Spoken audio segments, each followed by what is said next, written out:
I'm John Dahlsen. I'm an environmental artist and a contemporary abstract painter.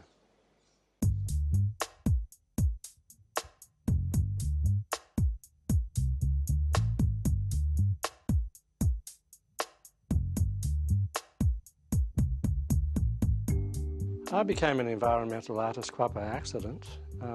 I was collecting driftwood on remote beaches in Victoria to make furniture out of. And I stumbled across a lot of plastics that were washing up, and ropes and styrofoam and different things like buoys and floats and things like this, fishing line. And I found it all really fascinating stuff.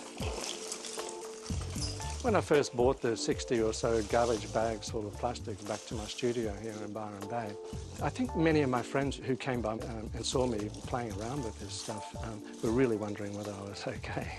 And they did ask me, is everything okay with you, John? What I saw in that palette of plastics on the studio floor was a surprise to me, because I just saw a celebration of colour. On the one hand, I saw that nature had worn these plastics into various shapes and sizes and had done something to a man-made product to almost soften it and to change it on an intrinsic level, where I personally found that they were really interesting objects and had the potential to be worked into assemblages and made into potentially beautiful pieces of art.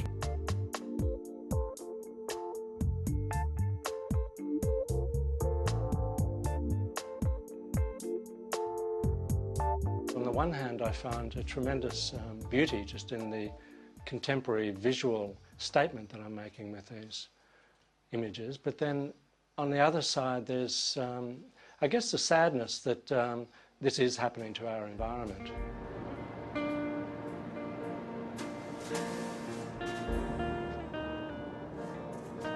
I moved to Byron Bay about 14 years ago, and I think living here has had a fairly profound influence on me as an artist.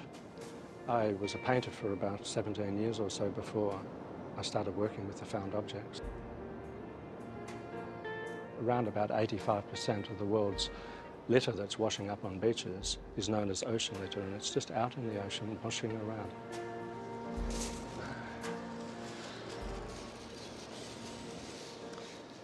I just get really fascinated by some of these objects that I find. I think the way that nature just smooths it off, it rounds it off, it just gives it another dimension. Take, for example, this piece of styrofoam, nicely rounded on the edges, perfect for an artwork. It's the same with the driftwood that I also have worked with, that these pieces of wood that I've worked into some of my assemblages, they have such a beautiful, almost silvery quality to them, and the edges are all worn. I think it's just something that nature does to soften the blow. One of my earlier works with recycled plastic bags was called Blue River. The colours were fairly brilliant, and at the same time it carried that environmental message.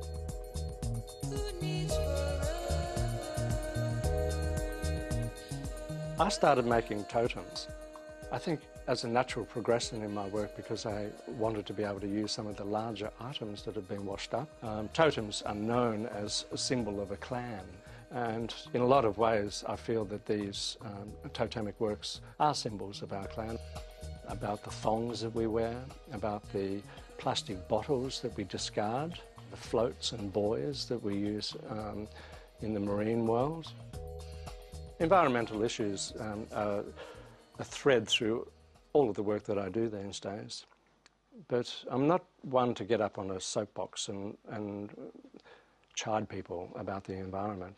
I feel that my work is much more subtle than that. There's a certain alchemy that happens with these objects that I work with, in that I'm wanting to exalt what is generally seen as either trash or waste or byproduct, or something that is viewed as being ugly, into something that has an intrinsic beauty. This work I called The Guardian.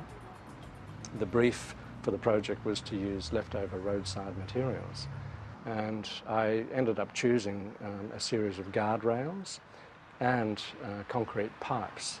That now sits at the entrance to Kangaroo Point up in Brisbane. This commission work is comprised of literally thousands of thongs, and it's located just outside the front of the Gold Coast City Art Gallery. It took probably 6 to 9 months to make this work, and I did most of it in my studio in Byron Bay.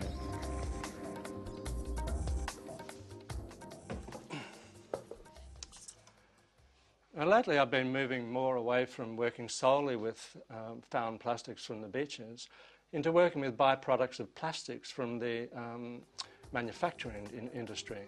This is what I call a plastic purge. It was probably used for making oil cans, or could have even been black combs, but it's the bit that usually ends up either in landfill or sometimes is recycled. And this is my way of recycling these pieces. It's quite an odd thing looking at these paintings. It would be different if they were apples, like still limes, but they're not. They're plastic objects. And I notice when people view these works that they often do a double take, because I don't quite know how to take these new works. But then again, I'm fairly used to that with the artworks that I create anyway.